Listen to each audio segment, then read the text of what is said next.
네, 이번 시간은요, 해수의 표층순환에 대해서 배우는 단원이에요.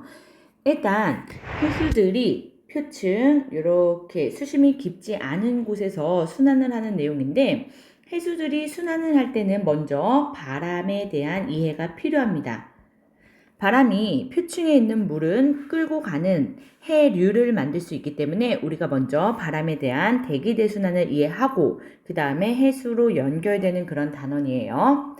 우선은 통합과학에서도 다뤘던 부분이라서 조금 익숙한 친구들도 있을 거고, 혹시 익숙하다고 생각하는 그런 부분 때문에 내가 너무 실수하는, 간과하는 부분은 없는가, 이런 것들을 좀 되짚어야 돼.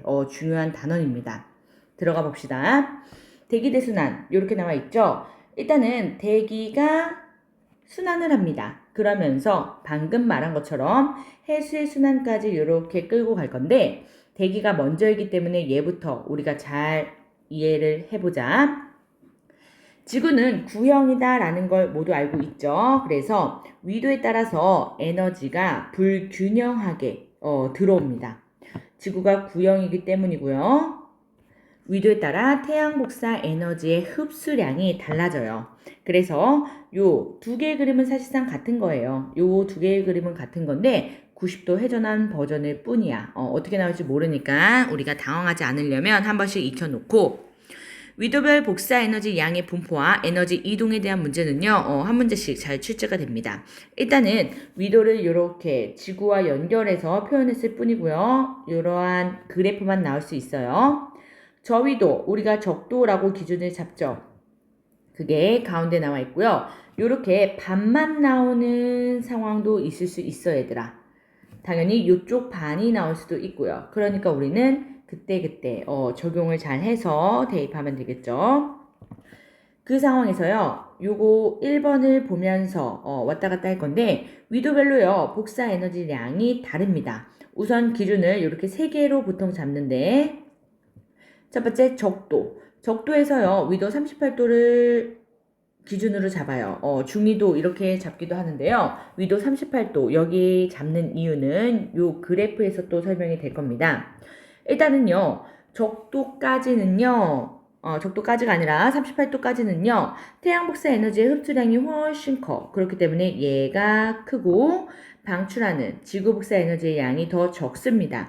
그러다 보니까 흡수량이 계속 축적되겠죠. 에너지는 과잉 상태예요. 매우 뜨겁다. 요 얘기예요. 우리는 이렇게 단위 면적당에 받는 에너지량을 태양 고도, 각도로서 우리가 판단하는데 90도 가장 크죠. 이렇게 우리가 판단합니다. 위도 38도 여기는요. 복사 에너지가 태양 복사와 지구 복사겠지? 평형을 이루고 있어요.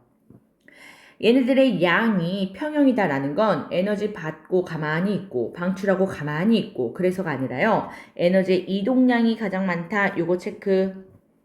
에너지가 끊임없이 이동하는데 이동하는 양이 계속 실시간으로 이루어져서 평형을 이루고 있다. 이런 식으로 이해를 하시면 됩니다.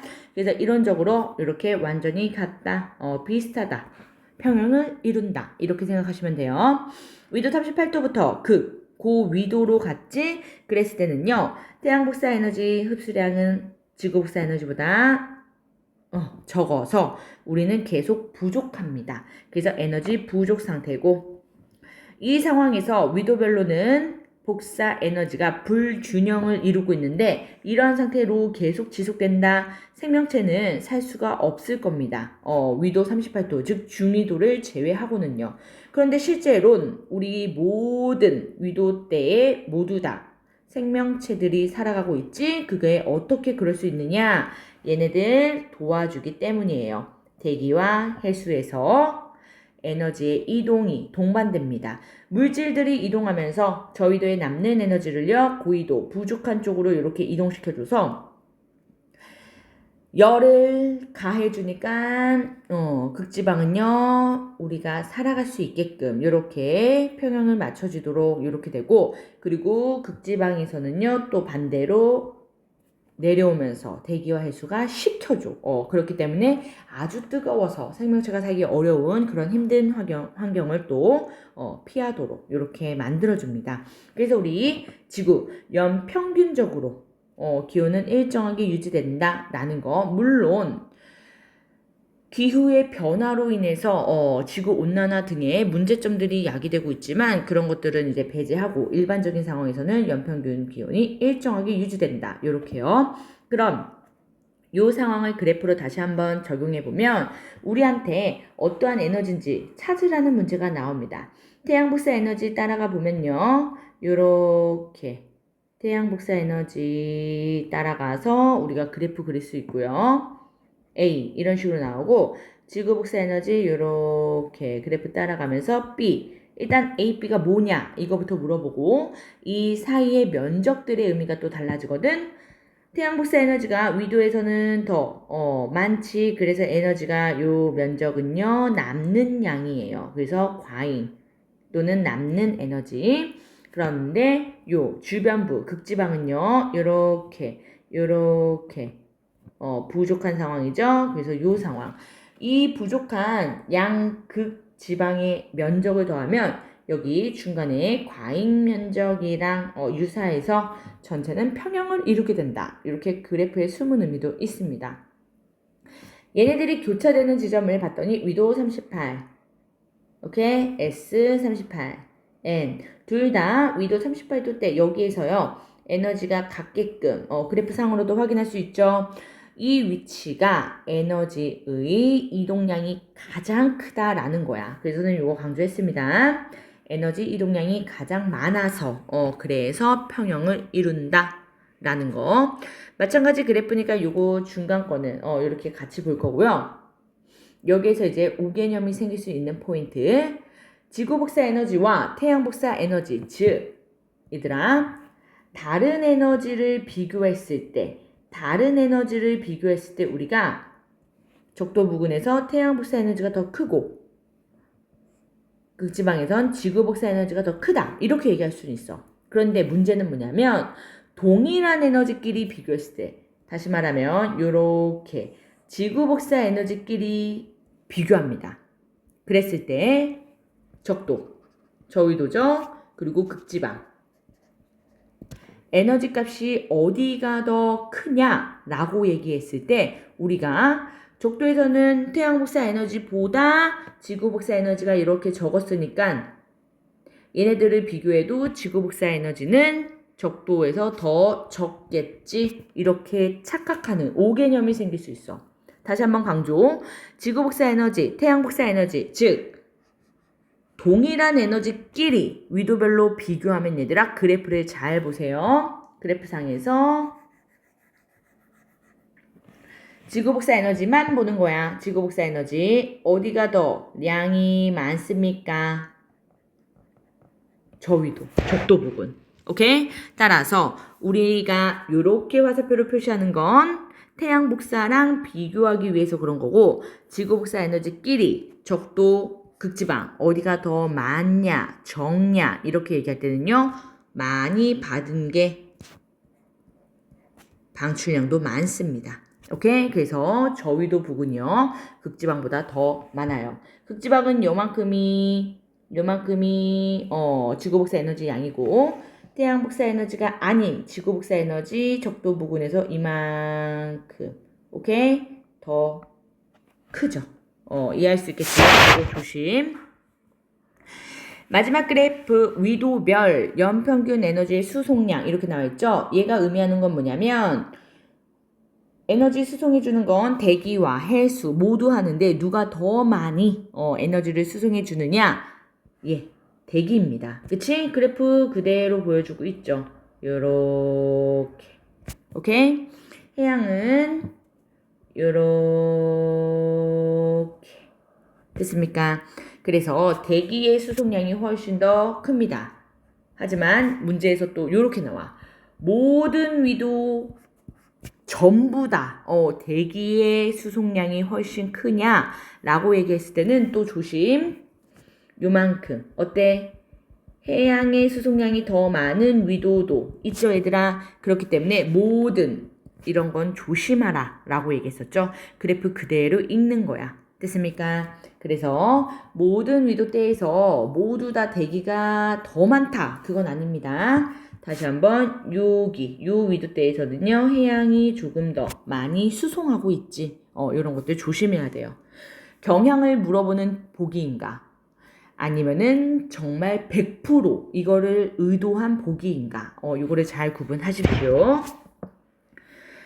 그래서 대기 대순환 어떻게 일어나고 있는지 여기로 들어갑니다. 일단은 대기 대순환은요 규모가 크지. 그래서 지구 전체 규모예요. 지구 전체 규모로 일어나는 순환이고요. 이렇게 발생하는 원인으로는 위도별로 태양 복사 에너지가요 입사량 차이를 보입니다. 흡수량의 차이를 보이는데 이건 방금 위도별로 우리가 얘기했고, 그러면 지표면에서 단위 면적당 받는 양이 달라지지 불균등한 가열이 형성돼요. 그러다 보면요 많이 가열된 부분에 공기까지도 가열되겠죠. 걔네들은요 온도가 높아졌지 밀도가 작아져서요 상승합니다. 우리 요거는 계속 써먹어요. 온도와 밀도와의 관계. 이래서 상승하고, 그러면은 상대적으로 좀 더 열을 덜 받은 지표들은요 무거워진, 온도가 낮은, 밀도가 큰 이러한 하강에 의해서 얘네가 순환이 자연스럽게 일어나요. 그걸 열 대류 이렇게 얘기하지. 그리고 나서 실제 상황은 지구는 자전을 합니다. 그러다 보니까 3개의 순환 세포를 형성한다 이렇게 얘기를 하는데, 우리가 자전하지 않을 때 요 비교 문제도 나오기 때문에 요것도 이해하셔야 됩니다. 오케이. 자전을 하지 않을 때는요 단일 순환 세포다 라고 해서요 순환 세포 1개가 만들어집니다. 그거를 1개의 대류하는 세포다 이렇게 말하는데, 지구가 자전하지 않는다면요 우리 극지방과 적도 여기를 크게 움직이는 바람의 순환뿐이에요.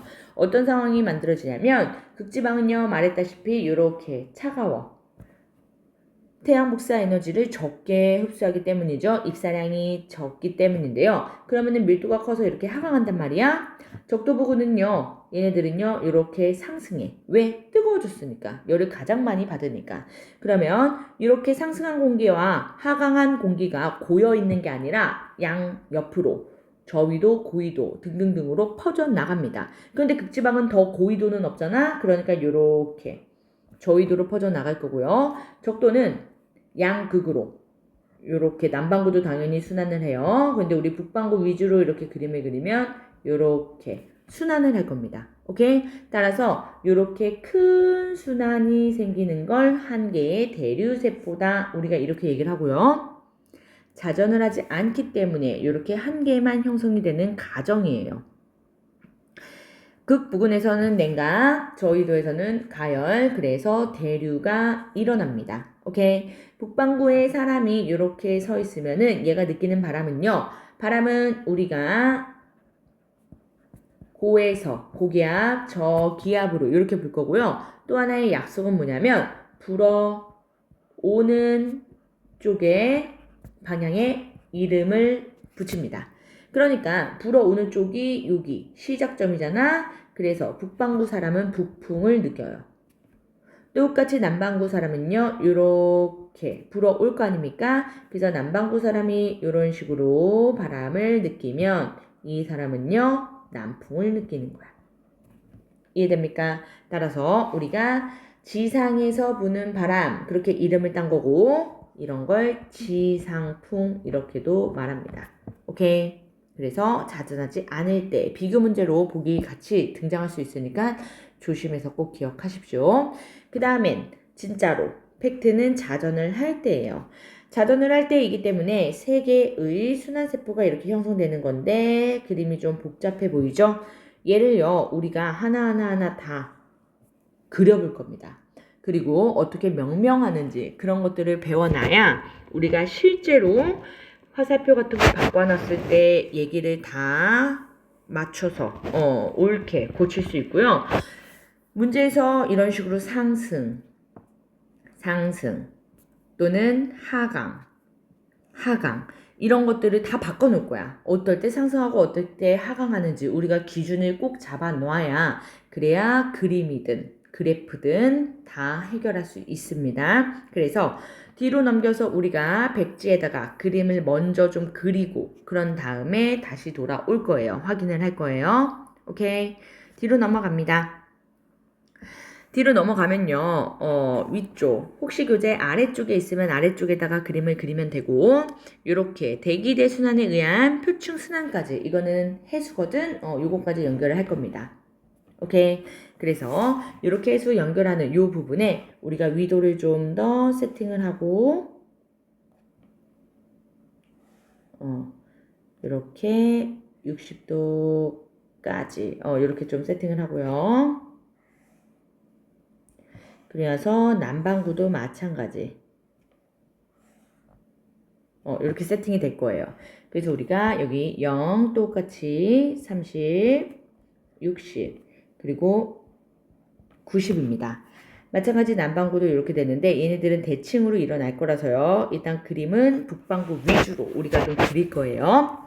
이 상황에서 이렇게 위도를 30도씩 끊어놓은 이유는 일단 지구가 자전을 하기 때문인데요. 이 자전하면서 왼쪽으로 우리가 지구의 자전은 서에서 동으로 일어나기 때문에 왼쪽으로 가상의 힘, 이러한 전향력을 받습니다. 그림상으로는 선생님이 왼쪽 이렇게 얘기했는데 일단은 북반구와 남반구에서 북반구는요 오른쪽으로 힘을 받을 거고요. 남반구는 왼쪽으로 힘을 받을 거야. 요 얘기까지 다 연결시켜 줄게요. 그래서 우리가 요 세팅 먼저 하시고 중간중간에 선생님이 그림을 따라가라고 할 건데 버거운 친구들은 잠깐 스탑했다가 그리고 이렇게 하면서 수업 내용 놓치지 않도록 그렇게 이어갑시다. 일단은 자전하지 않을 때 우리가 극지방과 적도 부근에서 바람이 어떻게 됐는지 기억납니까? 극지방은 냉각되어 차가워진 공기가 이렇게 하강을 했고 적도는요 가열되어서 따뜻해진 공기가 이렇게 상승을 했어요. 오케이? 이거는 기본 세팅입니다. 그러면 극지방에서는 어떤 상황이냐? 다 내려왔단 말이야. 그래서 지표 부근의 기압이 높아집니다. 그래서 이렇게 고기압이 형성되고 적도 부근은요 얘네들이요 위로 올라갔기 때문에 지표 부근은 텅텅 비었어. 그래서 저기압이 이렇게 형성돼요. 그래서 요거부터 세팅을 하고 그 다음에 바람은 고에서 저로 불 거기 때문에 주변에 위도대가 어떠한 기압을 형성하는가 그거를 알아야 됩니다. 60도는요 상대적으로 극지방보다는 저기압을 형성하고요. 30도는요 상대적으로 적도보다는 고기압을 형성해.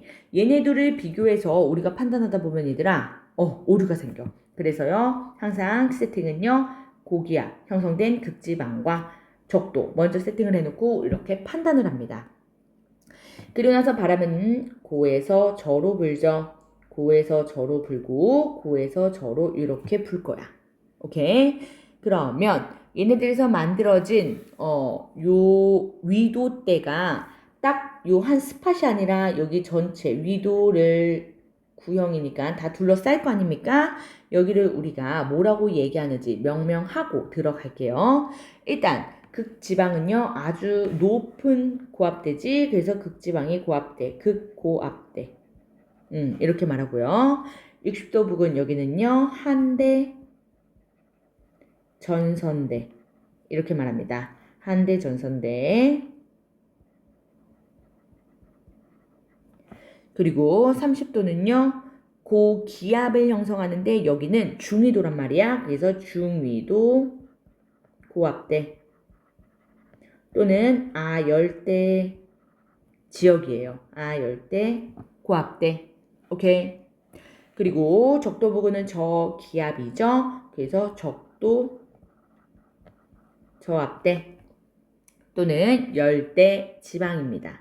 그래서 열대 수렴대. 이런 식으로 두 가지 용어가 있는 곳은요, 둘 다 알아놔야 돼요. 학교마다, 선생님들마다 좀 사용하는 용어들, 익숙한 용어들이 다를 수 있고, 우리가 무슨 말인지 알아들으려면, 요거 다 기억을 하는 게 좋겠죠. 그럼, 아까 말했다시피요, 이렇게 냉각된 공기는 가만히 있는 게 아니라, 더 상대적으로 기압이 낮은 쪽으로 이렇게 내려갑니다. 극지방은 더 위로 갈 순 없지. 그러면 마찬가지로 이렇게 상승한 적도 부근에서는요, 더 고위도로 이렇게 퍼져 나갈 거야. 그러면 얘네들이 또 모여있는 요 부근 60도에서 얘네가 고여있느냐? 아니요, 상승합니다. 상대적으로 저기압이잖아. 그럼 30도는요, 위에 고여있느냐? 아니요, 얘는 내려옵니다. 오케이? 요렇게 돼서 얘네들은 다시 아래로, 위로 퍼져 나갈 거고요. 요 60도로 상승한 얘네들도 아래로, 위로 이렇게 퍼져 나갈 거야. 그래서 일단은 자전을 하는 요 상황에서는요, 순환세포가 몇 개 생긴다? 한 개, 두 개, 세 개가 생겨요. 커다란 대류세포가 아닌 요렇게 세 개의 순환세포가 생깁니다. 오케이? 얘네들의 이름을 우리가 먼저 세팅하면 얘는 극순환. 오케이? 두 번째는요, 페렐순환. 그리고요, 세 번째는요, 헤들리순환. 오케이? 이렇게 순환세포가 만들어져요.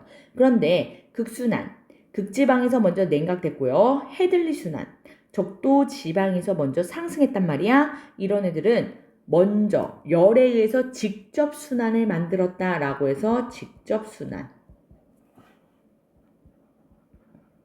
이렇게도 말하고, 페렐순환은요, 극지방과 적도 부근에 의해서 중간에 형성된 간접적인 순환입니다. 그래서 얘는요, 간접순환. 이렇게 얘기를 해요. 오케이? 그래서 이게 기본 세팅. 그리고 나서는 우리는 바람의 이름을 연결할 겁니다. 그런데 바람은 얘네들은요, 전향력에 의해서 이렇게 힘을 받을 거야. 북반구는 오른쪽, 남반구는 왼쪽. 전향력은 뭐냐면 내가 움직이는 방향에서 북반구는요, 이렇게 오른쪽으로 힘을 받거든. 그러면 얘네들이요, 휩니다. 오케이? 북반구에서 오른쪽으로 힘을 받으면은 내가 이렇게 휘어질 거야. 그래서 실제 요 방향이 아니라 요 방향으로 움직입니다. 됐습니까? 그런데 바람이 부는 방향에서 내가 서 있다고 생각해야 돼. 그래서 여기에서 내가 서 있는 거야. 그러면 나의 오른쪽, 요쪽으로 이렇게 전향력을 받기 때문에 요 검정색으로 표시한 요 바람이 휩니다. 오케이? 어떻게 휘냐? 실제 요렇게. 오케이? 얘 입장에서 오른쪽으로 휜 거야. 그러면 요번에는 내가 고기압 여기 서 있잖아. 그렇지? 그러면은 요렇게 힘을 받기 때문에 얘 입장에서는 어떻게 휜다? 요렇게. 됩니까? 그래서 걔를요, 요렇게 우리가 왼쪽에 바람을 그대로 그려보면 요렇게. 마찬가지 이번에 고에서 저로 부는 요 바람이요. 어떻게 휜다? 요쪽으로 힘을 받기 때문에 똑같이 극지방에서 부는 바람. 선생님이 이미 말을 할 뻔했어요. 요렇게 휘는 거예요. 그래서 바람이 휩니다. 요거는 남바구까지 세팅을 좀 해볼게요. 마찬가지로 고기압 형성되고요. 극지방, 그리고 상대적으로 저기압, 그리고 저기압 세팅을 했지. 상대적으로 고기압. 오케이? 그래서 고에서 고에서 저로 이렇게 바람을 부는데 바람이 부는 방향이 전향력에 의해서 휘는데 남방구는 왼쪽으로. 오케이? 그래서 얘는요. 휘어 들어갈 때 요렇게. 얘는요. 휘어 들어갈 때 요렇게. 오케이?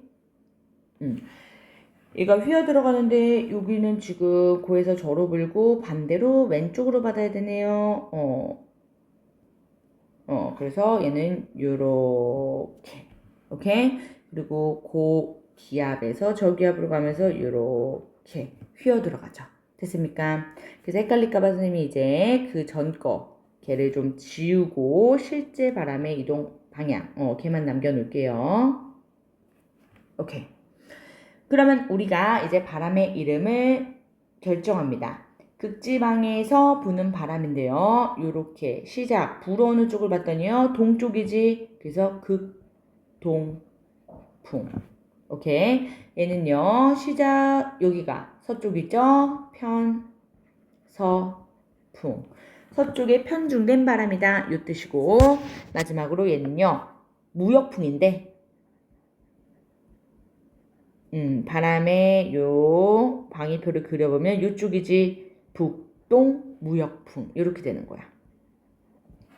그래서 무역풍은 바람의 이름을 정확하게 마찬가지로 똑같이 대칭입니다. 극동풍, 편서풍. 그런데 여기 무역풍에서 또 방위표를 그려보면요. 이번엔 여기서 불어오죠? 남동 무역풍. 그래서 이렇게 바람을 연결. 극순환, 극동풍이랑 연결, 페레순환, 편서풍이랑 연결, 헤들리는요, 무역풍이랑 연결. 이런 식으로 우리가 연결할 겁니다. 됐습니까? 이게요, 기본 세팅이에요. 오케이? 그래서 요 기본 세팅을요, 선생님 처음에 한 것처럼 백지에다가 여러분들이 빨리빨리 그릴 수 있도록 그렇게 연습을 해야 되고요. 바람의 방향이나 이렇게 순환 방향이나 이런 것들을 또 많이 바꿔놓기 때문에 우리 60도 이렇게 물어본다 그러면은 여기 상승 이런 걸 알아야 돼. 그리고요 이렇게 위아래에서 모이고 있지 이런 걸 수렴한다 이런 표현도 합니다.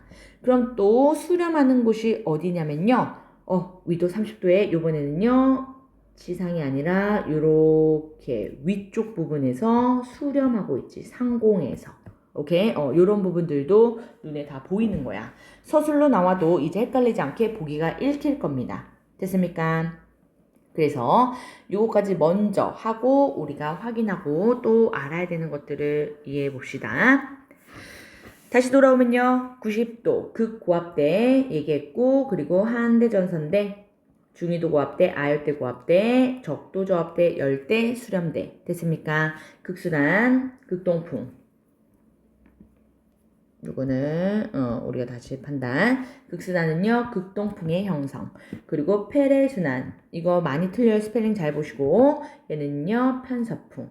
오케이? 그리고 헤들리 순환. 얘는 무역풍.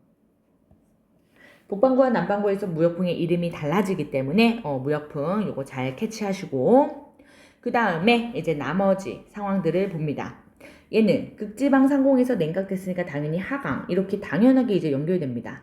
하강한 공기가 저위도로 이동하죠. 얘는 더 고위도 없다 그랬어. 그렇게 해서 저위도로 이동하면 얘네들 60도 부근에서 상승하는 거. 우리가 한 것들이 이렇게 서술되어 있어요.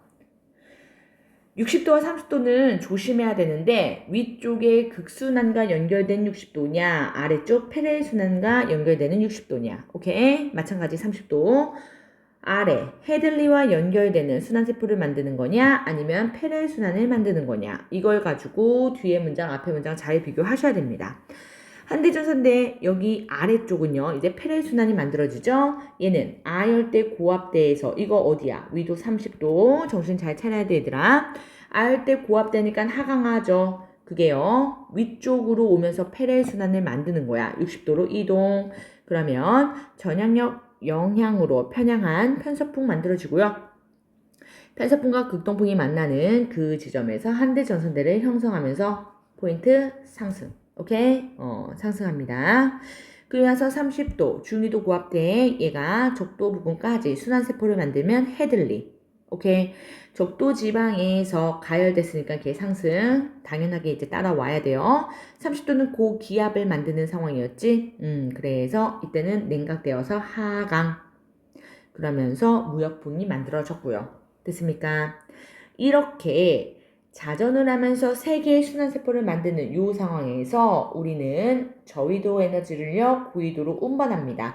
그래서 위도별로 가만히 있다면 당연히 불균형 그거를 평형으로 균형을 만들어줘요. 됐습니까?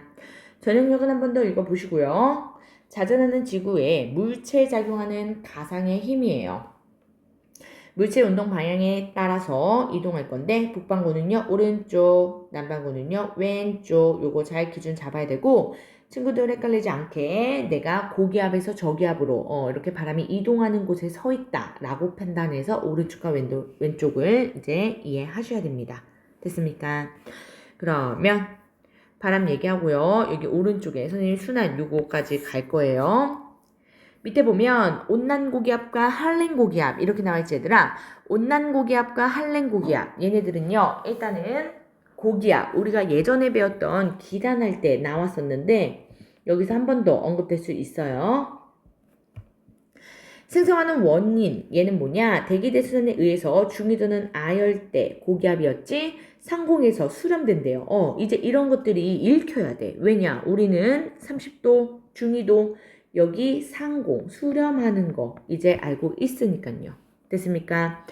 공기가 이렇게 모여든다라는 건 지속적으로 공급될 수 있다라는 거거든. 그래서 얘네들이 일단 수렴한 공기가요 하강하지. 고기압이니까 단열 압축합니다. 기억나? 그러면 온도는 상승해요. 그래서 밑에 특징 중심부 온도가 주변보다 높아요. 단열 압축했기 때문이고요.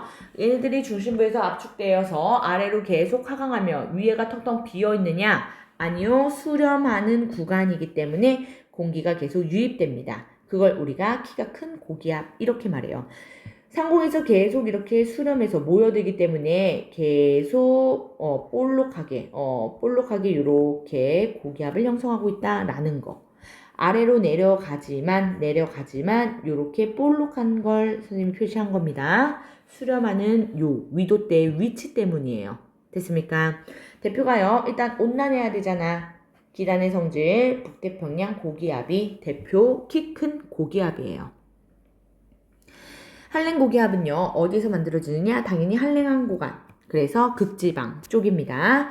시베리아 고기압이 대표고요. 고위도 지역에서 찬 지표면의 영향으로 계속 냉각되어 주변 공기가 그래서 하강 침강하면서 형성된다라는 거 요 부분입니다. 여기요. 그러다 보니까 얘 상공은요 텅텅 비어지고 아래쪽만 조금 고기압. 오케이? 그래서 키가 작아요. 중심부 온도가 주변보다 낮고요. 키 작은 고기압이다. 요렇게 상공은 저기압입니다. 됐습니까? 북반구 대기대순환의 모형 이렇게 나와 있죠. 얘는요. 우리가 높이라고 생각하면 되고 여기 0, 지표면이다 라고 보면 되겠지. 지표면에서 이렇게 상승합니다. 오케이? 얘는요. 적도. 위도로 쳐도 여기는 0도. 오케이? 그리고 얘가요 이동하다가 어디서 이렇게 하강해? 30도. 그리고 어디서 상승? 60도. 오케이? 이렇게 상승 화살표 잘 봐야 돼. 그리고 90도. 극지방에선 당연히 하강. 됐습니까? 얘네들이 이렇게 올라갈 수 있는 한계 여기를 우리가 대략적으로 대륙권 계면이라고 합니다.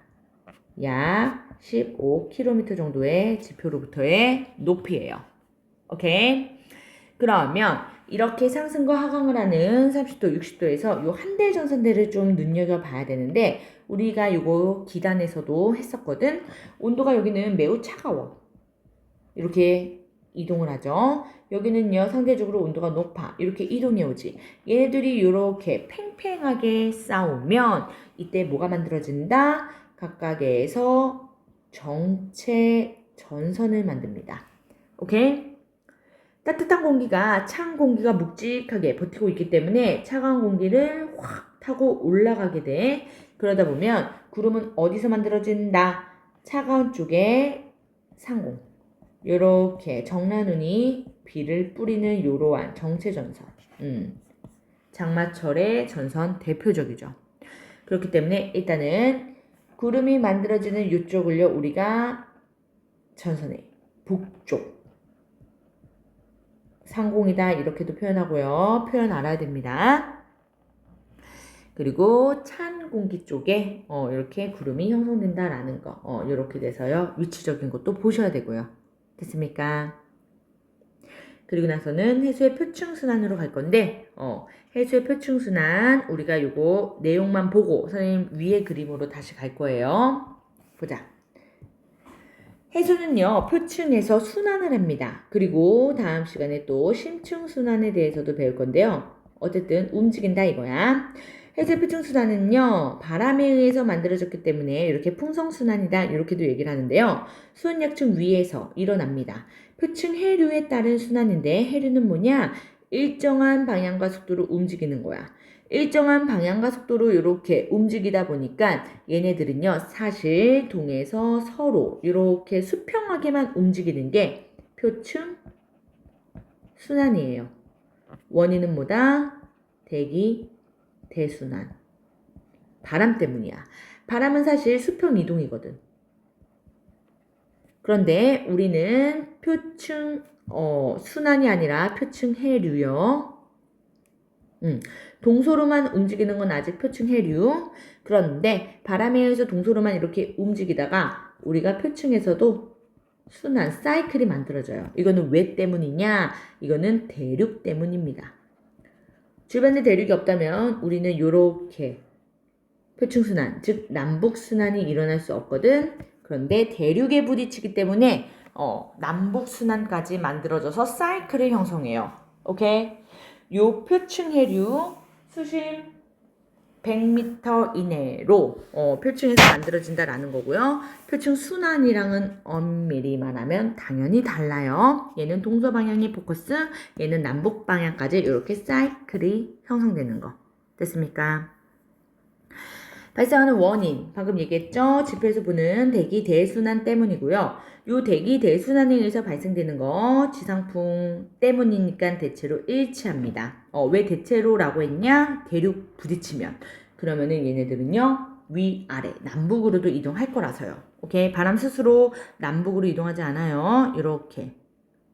대륙의 분포와 지구의 자전의 영향을 받습니다. 그렇기 때문에 말했다시피 사이클이 형성될 거고, 그럼 순환이 될 거고요. 표층 순환. 지구 자전의 영향을 받아서 위도 30도씩 끊었지. 이런 것들 볼 겁니다. 북반구에서 표층 해류가 풍향의 오른쪽 방향으로, 남반구에서는 왼쪽 방향으로 흐른다. 지구 자전 때문에, 정향력 때문인데요. 요거는 그림에서 같이 볼게요. 오케이. 그래서 요 표층 해류, 요 내용이 요 사이클 보이지? 요렇게 도는 사이클, 요거를 우리가 그리고 들어갈 겁니다. 그래서 위로 올라올게요. 우리가 대기에서 이제 해수가 움직인다고 했었는데요. 바람이 부는 그 위도대 중에 0에서 60, 여기까지 기준으로 볼 겁니다. 북반구는 60도 이상에도 살짝 순환하는 해류가 만들어지기는 하는데, 일단은 우리 기준 60도까지 먼저 볼게요. 북반구에서 기준으로 먼저 얘기하고 남반구까지 다 다뤄야 됩니다. 일단은 0에서 30도까지 우리가 여기를 뭐라고 얘기할 거냐? 무역풍대라고 할 거야. 0에서 30, 북반구, 남반구 모두요. 무역풍대, 무역풍 지대 이렇게도 얘기합니다. 그리고 여기 30에서 60, 여기는 뭐라고 하느냐? 편서풍대. 영향을 주는 바람의 이름을 따서 그 영역, 구간에 해당하는 걸 이렇게 얘기를 해요. 그래서 우리가 무역풍에 대해서는 어떻게 바람이 움직이지? 북반구든 남반구든 북동, 남동, 즉 동쪽으로부터 이동한단 말이야. 그래서 우리는 동쪽으로 이동하는 요 흐름을 먼저 판단할 겁니다. 저 위도대이기 때문에 얘네들은 따뜻해. 그래서 이렇게 선생님 빨간색으로 표시해 볼게. 이렇게 따뜻한 해수가 동에서 서로 이동해 갈 겁니다. 대륙이 없다면 영원히 동서, 수평으로만 이동할 건데 일단 우리는 대륙이 있는 걸 알고 있죠. 그리고 편서풍대, 여기에서는요. 편서풍에 의해서 이렇게 서에서 동으로, 남반구 편서풍에 의해서 이렇게 서에서 동으로 이렇게 이동할 거예요. 대륙이 없다면 영원히 이렇게. 하지만 우리는 대륙이 있다라는 걸 알고 있다라고 했지. 그래서 대륙을 대략적으로만 그릴 건데 얘들아, 대륙 표시를 좀 해볼까? 요렇게 요렇게. 그래서 이쪽에 우리가 대륙을 만남으로써 해수가 남북으로 이동을 하게 됩니다. 요렇게 타고 올라갈 거고 요렇게 타고 올라갈 거야. 물론 우리가 위치적으로는 내려가는 것처럼 보이지만 남반구도요. 이런 고위도로 가는 거야. 그리고 이렇게 타고 내려옵니다. 저위도로요. 이렇게 타고 내려옵니다. 저위도로. 오케이. 그래서 이렇게 해류의 흐름이 생겨요. 그거를 태평양 부근에서 지금 만든 거라서 요 첫 번째 순환 사이클 북태평양, 두 번째 순환 사이클 남태평양, 요 대표 두 개는요 무조건 외우셔야 됩니다. 해류 이름들 다 외워야 되고요. 그 다음에 또 순환하는 이쪽 북대서양 쪽이 있거든. 그리고 남대서양 쪽도 있어요. 여기까지 다룰 것이냐 라고 했을 때 확률적으로 요 세 번째 북대서양까지는 할 확률이 높아요. 그래서 요거까지 얘기는 할 거고, 남대서양이랑 인도양 이렇게까지는요 학교에서 이제 상황을 좀 볼 겁니다. 어쨌든 선생님 정리는 해놨습니다. 일단 해류의 이름을 모두 아셔야 되는데, 적도 부근에서 흐르는 따뜻한 해류, 그거 기준으로 먼저 사이클을 돌릴 겁니다. 얘는 북적도 해류, 오케이? 남적도 해류, 북적도 해류 기준으로요 타고 올라갑니다. 쿠로시오 해류, 그리고 북태평양 해류, 그 다음에 고위도에서 내려오는, 여기 시작으로 내려오는 얘는요 차가워 한류예요. 그래서 선생님이 이렇게 파란색으로 표현했는데 걔는 캘리포니아 해류. 이렇게 좀 지명을 알면 이쪽 북미 쪽 지명을 좀 알면 이렇게 연결이 조금 더 쉬울 수 있습니다. 그럼 남반구 남적도 해류를 타고 어디를 가느냐? 이쪽이 오스트레일리아의 동쪽이거든. 그래서 동 오스트레일리아 해류. 남쪽 여기는 남극 순환류가 흘러요. 대륙에 막히지 않기 때문에 얘는 계속 이렇게 흘러갈 거야. 그리고 이쪽 페루 쪽 페루 해류 이렇게 흐릅니다. 그래서 이 두 개의 큰 흐름은요 무조건 아셔야 됩니다. 두 개의 큰 흐름 순서대로 보통은 요 적도부터 시작을 하고요. 무조건 적도부터 해야 되느냐 그건 아니지만 요 사이클의 시계 방향, 사이클의 시계 반대 방향, 이 순서가 바뀌면 안 돼. 무슨 말인지 이해됩니까? 북적도를 시작했으면 그 다음은 반드시 쿠로시오, 북태평양, 캘리포니아 이렇게 지나야 되고요. 북적도 해놓고 캘리포니아 또는 북적도 해놓고 북태평양 이렇게 역으로 가는 건 안 된다. 그 뜻입니다. 오케이? 그래서 순환 사이클 잘 기억하니까 적도부터 하는 게 유리해요. 이렇게 기억하면 되고요. 요 상황을 꼭 외우셔야 돼요. 모두. 그리고 나서 특이한 거, 무역풍행에서 우리는 동에서 서로 간다 라고 했는데, 얘들아 동에서 서로 이렇게 해류가 이쪽 서쪽으로 몰리다 보니까 이쪽에 해수면의 경사가 높아집니다. 오케이? 그러면 우리가 위치 에너지 측면에서 높은 곳에 있는 것들은 자연스럽게 또 내려오거든. 그래서 여기에서는요 반대로 역행하는 해류가 있어요. 요렇게 북쪽 남쪽 똑같이 요렇게 역행하면서 작은 사이클을 여기에서 요렇게 만들거든. 작은 사이클을 요렇게 만들어요. 그게 적도 반유라 그래요. 적도에서 이렇게 역행해서 다시 동으로 옵니다. 왜? 경사가 높아져서.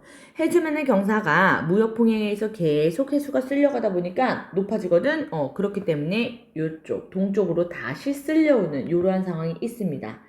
적도 반유요. 이렇게 확인된 것들을 이제 뒤에 내용으로 우리가 좀 익혀 나갈 겁니다. 그래서 항상 기준을 잡아야 되는 건 얘네들은 다 바람에 의해서 시작된 표층의 흐름이고 그 흐름이 대륙을 만나다 보면 사이클을 형성하는 순환이 된다. 요렇게 기준을 잡으세요. 됐습니까? 요걸 이제 교재 표층 순환으로 넘어가서 확인해 봅시다.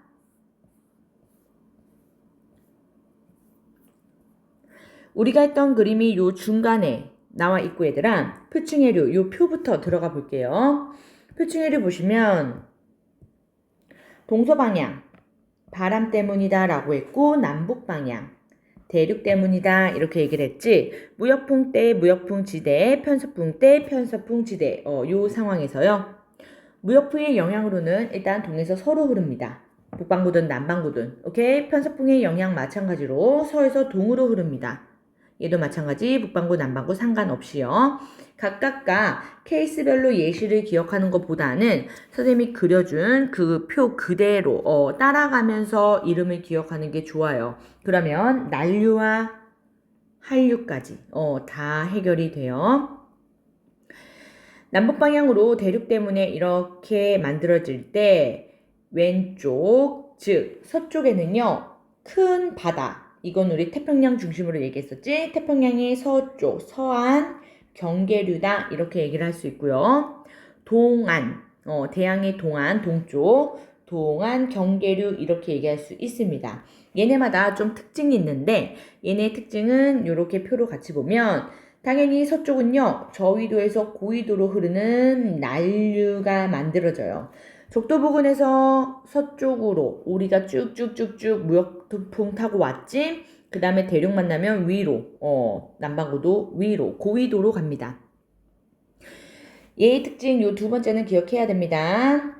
폭이 좁고 유속이 빨라요. 유속이 약 1에서 2m/s.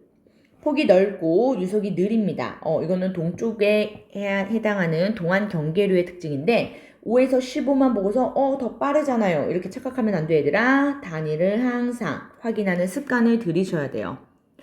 고위도에서 저위도로 이렇게 한류가 흐릅니다. 오케이? 그림에서 한 번 더 확인시켜 줄게요. 여기서는 수은과 염분, 요런 것들도 우리가 알 건데, 혹시 비어있는 친구들은 체크를 해놓고, 수은과 염분이 높은 난류의 특징이 있고, 그 다음에 용존산소량은 이렇게 낮습니다. 용존산소량은 해수에 녹아있는 산소의 기체의 양인데, 얘는 수온과 반비례해. 얘가 적게 녹아있는 상황은 수온이 높은 상황, 얘가 많이 녹아있는 상황은요, 수온이 낮은 상황. 오케이. 그래서 동안 이쪽에도 마찬가지 예시를 각각 기억하는 것보다 그림에서 따라가 보자. 그림에서 보시면 서쪽 쿠르시오 해류 저에서 고로 올라가는 난류. 오케이. 빨간색으로 표시되어 있죠. 동 오스트레일리아 해류 여기도 서한 경계류예요. 그리고 캘리포니아는요, 이렇게 고에서 저로 내려오는 한류. 마찬가지 페루, 얘도요, 고에서 저로 내려가는 한류. 됐습니까? 여기 조금 더 좁고 빠르게 흐르는 서안 경계류의 특징. 조금 더 폭이 넓고 천천히 흐르는 동안 경계류의 특징. 요거까지 다 기억을 해 주셔야 됩니다. 바람 때문에 타고 가는 거라서 바람을 우리가 따라서 북동무역풍 타고 가면서 편서풍으로 이렇게 연결되는 북반구의 시계 방향의 순환. 남반구는요, 이렇게 남동무역풍 타고 와서 편서풍으로 이렇게 시계 반대. 그래서 우리는 어떤 표현도 하냐면 적도를 기준으로 대칭이다. 이런 표현도 써요. 순환 방향이 대칭적이다 라는 거. 오케이. 적도반유는요, 말했죠? 적도반유는 우리가 해수면의 경사 때문에, 즉, 무역풍에 의해서 동해에서 서로 이렇게 쓸려갔죠? 그런 상황에서 경사가 높아집니다. 그러면서 생긴 동쪽으로 다시 돌아오는 해류. 남극순환 해류는요, 대륙에 막혀있지 않기 때문에 지구를 한 바퀴 돌 수 있는 이러한 해류예요. 이런 특징. 밑에 보면은 얘네 축축축축 이렇게 뻗어나가고 있지? 대륙이 남반구에는 좀 더 적다 그랬죠? 북반구가 대륙이 훨씬 많아서 좀 더 해류의 흐름이 복잡합니다. 표층순환의 영향이자 역할이라고 우리가 생각할 수 있는데 위도별로 에너지가 불균형한 걸 해소시켜 준다 그랬죠. 물론 바람, 얘네 대기보다는 미미했지만 충분히 이 역할을 해주고 있어요. 난류는 따뜻한 에너지를 전달해주고 한류는 내려와서 또 식혀줄 거야. 그렇기 때문에 전달해주고 흡수해주는 이런 역할, 평형, 균형을 맞춰줍니다. 수온과 염분이 높은 게 특징인데요. 우리 해수의 성질 기억납니까? 수온과 염분이 항상 비례하는 건 아니야, 얘들아. 이건 난류의 특징으로 따로 기억하는 거고. 용존산소량은요, 수온에 반비례하는 거. 그래서 수온이 높은 상황, 용존산소량 적습니다. 영양염류, 얘는 용존산소량에 또 비례하기 때문에 같은 경향을 따라요. 수온이 지금 낮지. 그렇기 때문에 수온이 낮으니까 용존산소량, 영양염류 이렇게 높습니다. 오케이. 연안 지역은요, 가장자리라고 보면 돼. 가장자리는 당연히 대륙이 붙어 있겠지. 그래서 기후에 영향을 미칩니다. 난류가 흐르는 곳은요, 훨씬 더 따뜻해. 그래서 우리가 기후가 해류 때문에 결정되는 걸 이렇게 밑에 상황에서 볼 거예요. 한류가 흐른다. 당연히 기후가 더 서늘할 겁니다. 즉 난류가 기후에 미치는 영향이 얼마나 크냐면 다른 위도대인데 다른 말로 하면은 위도가 더 높음에도 불구하고 고위도인데도요. 1월의 평균 기온이 더 낮은 위도대의 뉴욕보다 레이카비크에서 더 높습니다. 이것은 멕시코 만류가 흐르는 우리가 아까 북대서양도 좀 알아야 된다라고 했는데 이쪽 보시면은 멕시코 만류 북대서양 이쪽에서 흐르고 있거든. 요 해류의 역할로 우리가 더 고위도임에도 따뜻한 평균 기온을 만들어냅니다. 같은 위도대에서도 마찬가지의 역할을 하는데 런던의 1월의 평균 기온이 퀘벡보다 더 높기 때문에 우리가 프리미어리그 좋아하는 친구들 이렇게 겨울철에도 볼 수 있는 이유가 이거예요. 우리나라만 해도 위도가 더 낮음에도 불구하고 겨울에 축구하기는 매우 힘들잖아. 그런데 런던에서 1월에도 축구 경기가 진행될 정도로 위도대 대비 온도가 높습니다. 마찬가지 멕시코 만류의 영향이에요. 오케이. 멕시코 만류 위치 아까 봤죠? 요거 한번 확인하고요. 그리고 다음 페이지로 넘어갑니다. 위도별로 순환 구조가 형성되는데 이건 다 바람 때문에 그리고 바람 플러스 대륙 때문에 순환 사이클이 만들어집니다. 리뷰한다고 보시면 돼요. 바람의 영향으로 동서방향 그리고 대륙의 영향으로 남북방향 그래서 해류에서 순환으로 바뀐다라고 했죠. 그랬을 때 위치마다 얘네들의 기후별로 우리가 이름을 기억을 해줘야 되는데 일단은 적도 부근에서 아주 좁은 구역이지만 얘들아 열대순환이 북반구, 남반구에 존재합니다. 얘는 좀 조심해야 돼. 왜냐? 우리가 북태평양과 남태평양 순환에 의해서 북태평양 시계 방향의 순환, 남태평양 시계 반대 방향의 순환, 걔네가 아주 큰 순환이자 대표하는 열대순환이에요. 가장 넓고 뚜렷하다. 이렇게 선생님이 표현해놨지? 그렇기 때문에 북반구, 남반구의 기준을 이렇게 잡고 있습니다. 그런데 매우 좁은 구역에서 적도 반유에 의해서 반대로 역행하는 서쪽에서 동쪽으로 경사에 의해서 흐르는 경사류가 있다 그랬지? 걔 때문에 살짝쿵 작은 순환이 형성되는데 그 열대순환은요. 북반구가 시계 반대, 남반구가 시계 방향 이렇기 때문에 우리가 이걸 잘 캐치해야 돼. 오케이? 북반구는 무조건 시계. 아닙니다. 남반구는 무조건 시계 반대. 그렇게 외웠다가는 아주 큰일 나요. 아한대순환. 여기는요. 북반구에만 아주 작게 불명확하게 나타나는 순환인데요. 북아한대 이렇게 얘기를 하지. 즉 60도까지 선생님이 기준으로 보세요 라고 했는데요. 60도 위쪽으로 살짝 극동풍에 의해서 순환하는 게 생깁니다. 오케이? 남반구에는 없고요. 그런데 우리가 순환할 때 무역풍 때, 편서풍 때 여기가 메인이기 때문에 극동풍에 의한 요 위에 더 고위도는요. 일단은 예외적이다. 이렇게 생각하면 돼요. 됐습니까? 서한경계류, 동한경계류 얘기했죠. 유속 일단 조심하시고 단위 꼭 확인하세요. 수치만 봤다가 요것도 낚일 수 있습니다. 대양의 서한, 좁은 폭으로 빠른 유속, 동한 폭이 넓으면서 느렸지. 됐습니까? 알트 순환에서요. 시계 방향 그리고 남반구 시계 반대 방향 열대이기 때문에 오케이? 열대순환은 반대였어요. 계속 선생님이 강조했습니다. 북태평양 당연히 알아야 되고요. 남태평양 당연히 알아야 됩니다. 하지만 북대서양까지는 기억을 하자. 이렇게 세 개는 그래서 아십시오. 북대서양 순환은 요쪽. 우리가 여기 대서양 여기의 북쪽 순환인데요. 북쪽도 해류 똑같이 흘러요. 북쪽도 해류. 여기 지금 북쪽도 해류의 요 연결입니다. 그런데 멕시코 만류 타고 올라가고요. 그리고 북대서양 해류가 살짝 그 다음에 카나리아 해류로 이렇게 닫히는 순환이에요. 그렇기 때문에 북태평양 기준으로 기억을 하지만 요거 헷갈릴 수 있겠지? 그리고 남태평양까지요. 그 다음에 인도양과 남대서양은요. 여러분들이 이제 학교에서 언급을 하고 강조를 하시면 그때 추가적으로 기억하십시오. 지금은 외우지 않아도 괜찮습니다. 오케이. 요 세 개는 외우기, 암기.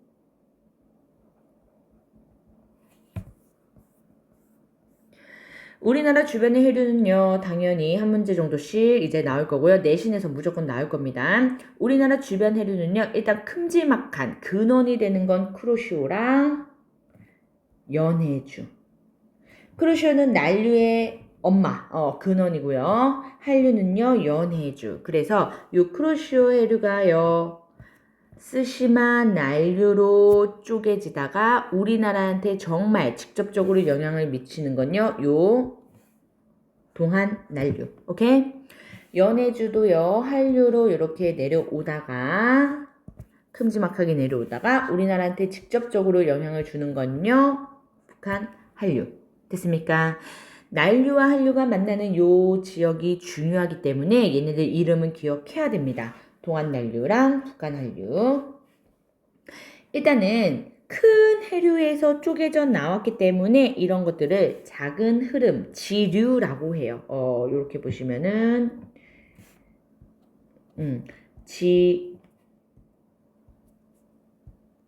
근원 해류로부터 쪼개져 나온 거 지류라는 표현도 알아놓으시고 일단은 스시마 난류는 이렇게 남해 쪽에 영향을 미치다 보니까 알아놓는 게 좋고 황해 난류 이쪽으로도 가지만 우리는 요 조경수역이 이루어지는 동안 난류가 좀 더 빈도로 치면 자주 등장합니다.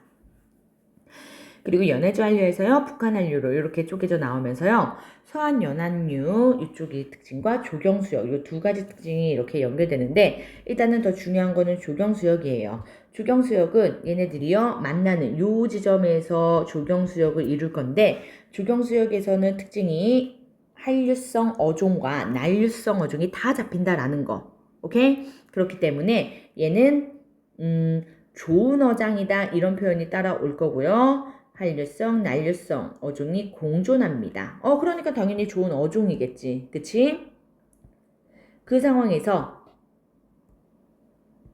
어떠한 해류, 즉 난류, 한류 중 어떠한 해류의 파워가 세냐 이거에 따라서 여름철에는 북상하게 돼. 왜? 난류의 파워가 세서요. 더더더더 높이 올라가는 거고 위치적으로.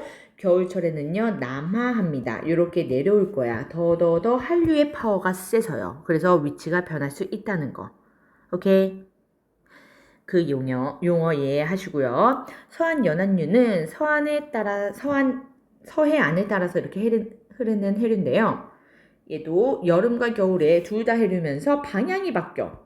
그래서 사실상 두 개로 이렇게 표현을 합니다.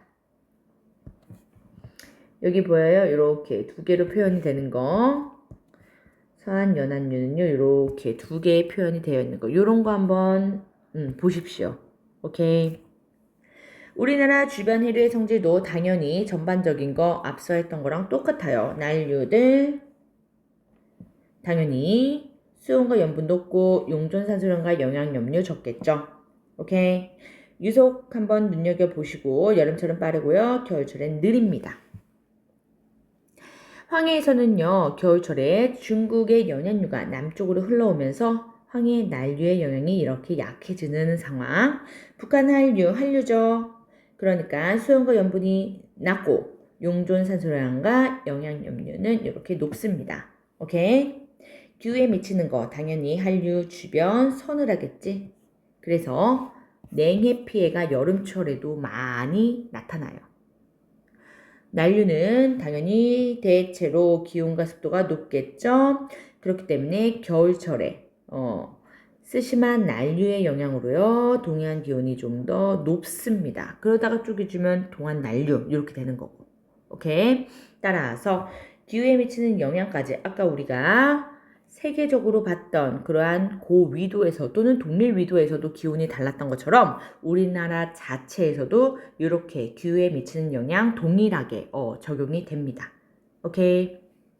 이렇게 돼서 이걸 베이스로요. 우리는 다음 주 심층순환으로 이렇게 넘어갈게요.